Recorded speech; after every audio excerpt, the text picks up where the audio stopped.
escrita, na literatura, é na pintura, é no teatro, é na escultura e aí por diante.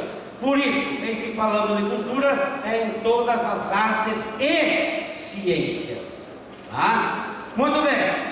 Além do renascimento cultural, nós temos o renascimento religioso. O renascimento religioso nós conhecemos como reforma. A reforma aconteceu na Alemanha, a reforma vai acontecer na França, a reforma vai acontecer na Inglaterra e vai se espalhar no resto do mundo. Tá?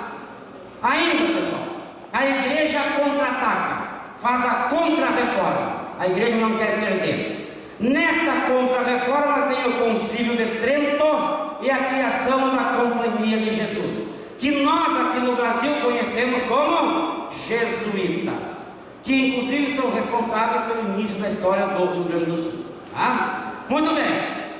O feudalismo, pessoal, que nós vimos antes que não tinha Estado, vai dar passagem para o absolutismo.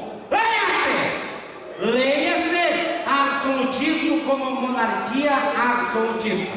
Governo monárquico, monarquia mono, um mandando. Quem é? O rei. Tá? Todo poder emana do rei. L'État c'est moi.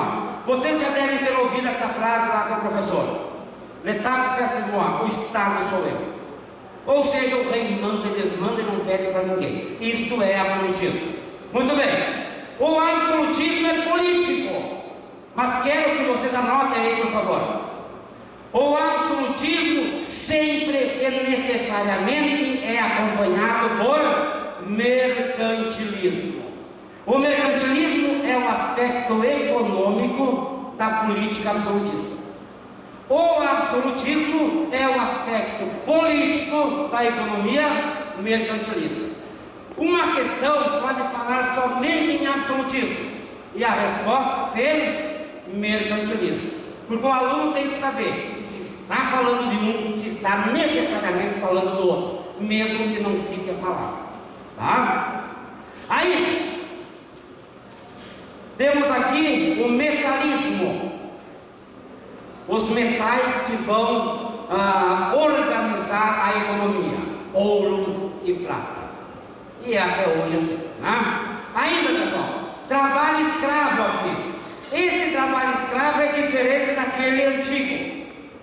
Lá no mundo antigo tu era escravo por dívida ou de guerra. Aqui o escravismo é étnico.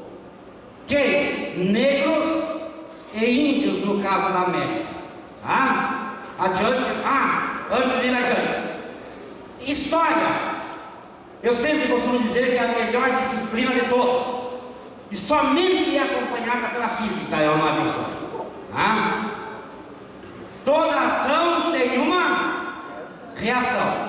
Se tem o absolutismo, a reação ao absolutismo é o iluminismo. O iluminismo é que vai derrubar o absolutismo e o mercantilismo. Tá bom? Pessoal, o iluminismo, onde é que está a fonte filosófica dele? Aqui. Revolução Francesa. A Revolução Francesa somente acontece por causa do iluminismo.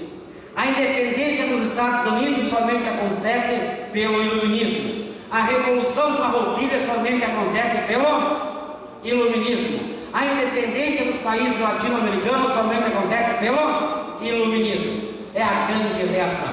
Tá? Indo adiante. O iluminismo vai derrubar o privilégio da nobreza e do clero. E no lugar surge quem? A burguesia. Muito bem? Vamos adiante. Revolução Industrial. A Revolução Industrial ela acontece ainda hoje. Nós estamos em plena Revolução Industrial. O começo dela é que é um pouquinho mais antigo, né? Você pega século XVIII ali, que é o auge da Revolução, para mudar o mundo. Mas nós ainda estamos em revolução. Nós estamos na chamada quinta fase da Revolução Industrial. E pasmem vocês, o Brasil desponta como uma das principais nações da quinta fase da Revolução Industrial. Onde é que o Brasil desponta? Robótica. Por favor, anote. Questão 38. Muito bem? Ainda, vamos colocar aqui para vocês, imperialismo. O imperialismo é uma tentativa de derrubar o iluminismo, porque o iluminismo traz a monarquia parlamentar, ou a república, no lugar do absolutismo. O que é o imperialismo, pessoal? É uma tentativa que a própria burguesia faz de dominar os outros estados de forma monárquica. Veja o Brasil. O Brasil vai apresentar uma política imperialista, porque nós copiamos o antigo absolutismo. Tá? Por quê? Porque fomos influenciados por Portugal. Tá? Vamos adiante então, por favor. Primeira Guerra Mundial. Isso falta muito tempo para mim, São Paulo? Mais ou menos? Primeira Guerra Mundial. Gente, a Primeira Guerra Mundial não é mundial. Ela é localizada no leste europeu. Mas por que nós chamamos ela de mundial? Porque alguns países de outros continentes acabaram participando da guerra. O Brasil, por exemplo, o Brasil participou da guerra, não com soldados, mas mandando alimento. O brasileiro passava fome, mas o governo brasileiro vendia alimento para fora, por fronte de guerra. O Brasil era um país de gente doente, doenças endêmicas, e o Brasil exportava remédio para o fronte de guerra. Então, nós participamos da guerra de forma indireta. Nós não fomos lá com soldados, mas nós somos aqui da América. Portanto, participamos de forma indireta. Por isso é que ela ganhou esta aura de mundial. Aqui, pessoal, nós temos a tríplice Entente e a tríplice aliança. Por favor, nós somos pessoas que amanhã ou depois estaremos nos bancos escolares. E não vamos falar bobagem. Não é tríplice entente. É Entente. Olha só que bonito vocês no posto conversando sobre a Primeira Guerra Mundial, né? E vocês falando, não, porque a tríplice falando tanto, né? Agora eu sei que vai ter gente, tipo o André, que vai olhar para as gurias e diz o quê? A tríplice entente. Bagaceiro. Né? Então é a tríplice Entente. A tríplice Entente. Vamos, pelo amor de Deus. A tríplice Entente, que tem Inglaterra, França, Rússia e os Estados Unidos. Pessoal, notem um detalhe: os Estados Unidos entram tardiamente na guerra. Ele só entrou na guerra quando ele teve que tomar um lado. Que enquanto ele não foi forçado a tomar um lado, ele vendeu arma para os dois. E foi ali que os Estados Unidos conseguiu sair de uma depressão econômica que vinha vivendo. Vai conseguir ter ou respirar um pouco aqui, só vai cair lá em 29, tá? E a indústria militar, a indústria bélica dos Estados Unidos começa aqui na Primeira Guerra Mundial. O Brasil foi aliado dos Estados Unidos, Rússia, França e Inglaterra. Portanto, nós também vencemos a guerra, tá? Porque é claro que nós vendíamos principalmente para esses e para quem mais pagasse, tá? A Alemanha perdeu a guerra, e isso é causa da Segunda Guerra, tá? Ainda, pessoal, o fim da Primeira Guerra Mundial se dá com o Tratado de Versalhes, assinado na França, como é que se chama, meu Deus? Que tem torre no palácio. Eu tenho que pensar e eu mesmo dizer, né? no Palácio de Versalhes. Por isso tem esse nome, Tratado de Versalhes. Muito bem? E vai adiante, por favor. Período entre guerras. É claro que tem pessoas com dificuldade de entender e já estão saindo e nem me dizem tchau. Muito bem. O próprio, aqui no texto, aqui, mas não me façam descer aí. Se vocês lerem, é simples. Período entre. É entre uma e outra. Entenderam? Falo isso porque temos muitos colorados na sala, né? Então, é entre uma e outra. O que surge? Surge o nazifascismo. Pessoal, nazismo e fascismo não é a mesma coisa. São coisas diferentes, mas que infelizmente se uniram aqui no período entre guerras. Nazismo tem uma diferença básica do fascismo. Ele tem a perseguição étnica, o nazismo. O fascismo não tem. E também a perseguição à orientação sexual. Enquanto que o fascismo não tinha essa característica. Tá? Tanto é que nos campos de concentração da Alemanha nazista, os judeus, por exemplo, tinham uma cruz de Davi no peito. Os homossexuais carregavam uma cor que seria o que hoje um rosa, uma coisa meio gay, né? Então, isso vai caracterizar. Enquanto que o fascismo não tinha essa característica, mas tinha outras, tá? Mas, a grosso modo, eles são racistas, totalitários e militares. Portanto, o Brasil foi 2 vezes fascista. O Brasil nunca foi nazista, mas foi fascista. Primeira vez, coloca. A primeira vez que o Brasil foi fascista foi com Getúlio Vargas, de 1937 a 45. Ou seja, até o final quase da guerra, em 44, o Brasil era aliado de Hitler e Mussolini. Somente quando Getúlio Vargas percebeu que eles iam perder a guerra, ele trocou lá. Tá? E o Brasil foi fascista de novo, de 1964 a 85, tá? Com o regime militar. E vai adiante. O nazismo tem essa característica aqui, ó, antissemitismo, que é contra os judeus. 12.000 judeus foram assassinados na Alemanha, com a Alemanha nazista. Detalhe, ninguém fala, mas os ciganos, tá? Entre 4.000 e 6.000 ciganos assassinados, tá? Muito bem, indo adiante. Crise de 29. A crise de 29 é uma crise do sistema capitalista. Leia-se, Estados Unidos of America. Vou falar em inglês, as gurias estão saindo, elas não sabem inglês. Então, os Estados Unidos of America. Todos os países que eram aliados dos Estados Unidos faliram também. Leia-se Brasil. Aí, em 29, o Brasil era aliado dos Estados Unidos, vai falir também. Até porque o Brasil tinha apenas um produto que ele podia vender e comercializar, enfim, que era o café. Hoje não. Por que em 2008, olha a questão 17, por que em 2008 o Brasil não foi afetado pela crise econômica?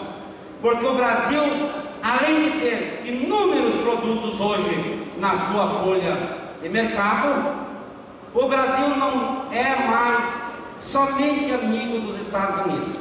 O Brasil se relaciona com a China, o Brasil se relaciona com a União Europeia, enfim, o Brasil tem relações econômicas com o mundo todo, tá? Pode passar meio que desapercebido da crise, né? Segunda Guerra Mundial é de 39 a 44. Aqui tem uma sacanagem que pode ser feita. A guerra durou até 44. Por que nós falamos 45? Porque o Tratado de Paz só foi assinado em 45, tá? Mas a guerra já tinha terminado em maio de 44. Mas cuidado, As bombas atômicas só foram lançadas em agosto de 44. Pergunto para vocês, a guerra tinha acabado ou não? Quando é que eu disse que terminou a guerra? Maio de 44. E as bombas em agosto. Por que os Estados Unidos lançou as bombas? Somente para mostrar à União Soviética o poder bélico que ele tinha. A guerra já tinha acabado. Tá? Vai derrubam as torres, os outros é que são bandidos. Tá? Muito bem? Aqui, pessoal. Enfim, eixo versus os aliados. O Brasil vai fazer parte dos aliados na Segunda Guerra Mundial. O eixo perde a guerra. Tá? Eu deveria conseguir trocar isso aqui. Ah, eu sabia que tinha um detalhe.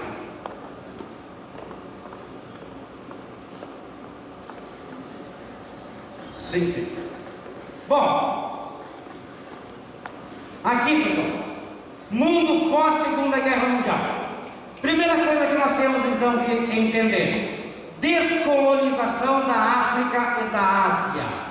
Isso quer dizer que aqueles países imperialistas que governavam de uma forma absolutista as suas colônias, aos poucos tiveram que dar o quê? A liberdade política, leia-se independência. Quando se fala de descolonização, quer dizer que os países deixaram de ser colônias e se tornaram estados independentes. Tá? Ainda, criação da ONU em 1945. A ONU, ela foi criada, a ideia, toda balizada por um brasileiro. Nome dele, Graça Aranha, político gaúcho. Tá? Tanto é que quando criou-se a ONU, ele fez o primeiro pronunciamento. É por isso que todo ano o primeiro pronunciamento na ONU é pelo chefe de Estado brasileiro. Tá? Há pouco tempo atrás, a Dilma foi lá fazer a abertura do ano corrente. Tá? Forma de organização, formação da Organização para a Libertação da Palestina, a OLP, que hoje não existe mais. Mas temos o Hamas, o Hezbollah, né? E aí por diante, lutando pela independência da Palestina. Por que não existe o Estado palestino? Aqui é uma outra coisa séria, pessoal. A faixa de Gaza não é o Estado palestino. A faixa de Gaza é um território israelense que está cedido para os palestinos, mas eles não têm Estado. Então fiquem atentos. O Estado palestino é apenas uma promessa. Tá? Ainda, expansão do bloco dos países socialistas. Aqui eu quero que vocês coloquem um detalhe: 1991. É claro que não vai ser pedido data, tá? Mas vocês têm que saber para explicar para a mãe hoje de noite, para dizer onde é que estava. 1991 terminou a União Soviética. A União Soviética era o país socialista que era contra os Estados Unidos. Com o fim da União Soviética, não tem mais por que ter os blocos capitalista e socialista. Agora tem um detalhe para a questão 19. Era presidente da Rússia, ou da União Soviética, né? À época, Mikhail Gorbachev. E ele teve uma ideia e escreveu 2 livros, Perestroika e Glasnost. Nesses 2 livros, ele dizia que os países socialistas deveriam manter a ideologia socialista, mas tinham que abrir mercado para o capitalismo. Ele não foi compreendido, ele foi tirado do poder, a União Soviética acabou, os países socialistas ficaram sem pai e sem mãe, exceto quem? A China. A China compreendeu a questão. A China é hoje ideologicamente socialista, porém economicamente capitalista. Tá? Adiante aqui. Guerra Fria. Guerra Fria não existe mais. Existiu até 91. Do final da Segunda Guerra Mundial até 91. Porque era a briga entre a União Soviética e Estados Unidos. Com o fim da União Soviética, quem que é páreo para os Estados Unidos hoje? Brasil, o único. Né? Nós, em questão de 7 horas, qualquer país toma o Brasil. Nós temos poder de fogo apenas para 7 horas. Todo mundo sabe disso. Só o Paraguai que ainda não se atentou para isso. Ainda, por favor, troque o bairro. Aqui, ó, o governo Gorbachev, Guerra Fria, né? Ali, ó, 88, fim da Guerra Fria. Eu disse para vocês em 91, o fim da União Soviética. Então vocês têm que ficar atentos o que se pede na pergunta. Porque 88 é a queda do muro de Berlim. E ali começava a decadência do poder soviético, que em 91 vai acabar. Tá? Ainda, pessoal, Guerra do Golfo. Em 91, além de cair a União Soviética, tem a Guerra do Golfo. A Guerra do Golfo é por petróleo. É quem? Estados Unidos contra Saddam Hussein. Os Estados Unidos têm um objetivo: matar Saddam. Não consegue, naquela época. Tá? Agora, vim um pouquinho mais para baixo aqui, ó. Em 91, criação do Mercosul. Pessoal, tem uma questão interessante que vai cair na prova. O Mercosul é formado Brasil, Argentina, Uruguai, Paraguai. Esses são os países que formam o Mercosul. No entanto, tem países que estão associados, como é o caso do Chile, por exemplo. Mas, em 2012, quando a Venezuela forçou a sua entrada no Mercosul, o Paraguai se retirou. Então hoje, o Paraguai é formado Brasil, Argentina, Uruguai e... Mercosul, desculpa, né? É formado por Brasil, Argentina, Uruguai e Venezuela. Está fora o Paraguai. O Paraguai é apenas o fundador, mas em 12 saiu. Tá? Por favor, a próxima. Ainda, pessoal, a Venezuela, com o governo de Hugo Chávez, queria implantar o bolivarismo. O que é bolivarismo? Vem de Simão Bolívar. O bolivarismo prega que deve existir apenas um Estado latino-americano. Tá? Fazer um governo só, um país só. É claro que nunca deu certo a ideia. Tá? Adiante aqui. Em 2001, atentado às Torres Gêmeas. Quem foi o culpado? Osama Bin Laden, né? E foi morto por isso. Tá? Em 2008, importante aqui, pessoal, Barack Obama é eleito presidente dos Estados Unidos, primeiro negro a dirigir os Estados Unidos. Detalhe que não está ali, mas vai cair na prova. Ele é, qual a religião dele? Ele é islâmico. Tá? Aí, 2010, Brasil elege a primeira mulher presidente do Brasil, a tia Dilma. Tá? A tia Dilma, primeira mulher eleita presidente no Brasil, porque já existiam outros países com mulheres presidentes. Tá? Ainda, 2011, Primavera Árabe, inicia na Tunísia, norte da África. Tá? Se espalha pelo Egito, Líbia, Jordânia, Bahrein, Iêmen e Síria. Detalhe importante: a Primavera Árabe é o primeiro movimento internacional que é começado pelo Facebook. Tá? E vejam que é em países árabes que fazem censura à internet. E se conseguiu um dos maiores movimentos mundiais até hoje. Tá? 2011 fez 10 anos do BRICS. Brasil, Rússia, Índia, China e África do Sul. Tá? A última a entrar foi a África do Sul. Esses países, em tese, talvez em menos de 10 anos mandarão no mundo. Eu tenho muita confiança no Brasil e já sou candidato a presidente, né? Muito bem? Também temos ali em 2012, 10 anos da circulação da moeda única da União Europeia. Muito bem, queridos, sei que a hora já se avança e nós temos que ir para casa dormir, que é o que nos resta, já que vocês são estudantes. Mas antes de vocês irem, eu quero que vocês olhem aqui. Crianças, professor Job, professor André, professor Robson, tá?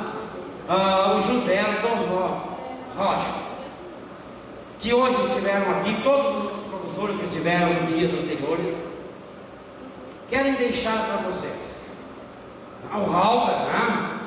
E o curso Einstein, nós queremos deixar para vocês um abraço muito afetuoso, muito querido, no coração de vocês, porque vocês são valentes. Uma quinta-feira à noite, fechando quase 11 horas, e vocês estão aqui sentados, buscando se ilustrar, enquanto que outros foram para casa para pegar a caixinha de lápis de cor e pintar, né? Vocês não, aqui, né? Se ilustrando ao vivo. Então vocês têm o maior carinho nosso. Nós queremos deixar um beijo e um abraço no coração de cada um de vocês. E que a prova que vocês irão fazer seja uma prova acessível. E a prova só é acessível para quem estuda. Quem não estuda, tudo é difícil. Qual o segredo? Ler. Vocês têm que saber ler e interpretar a questão. A resposta, 90% dos casos, está no próprio enunciado. Então, tenham calma, se alimentem com coisinhas leves, não vão na noite anterior à prova comer mondongo frito, né? Vão com coisinhas simples, modestas, uma aguinha leve, e façam a prova com calma, né? Que vocês vão alcançar os objetivos de vocês. Então, no coração de cada um, um beijinho e um abraço.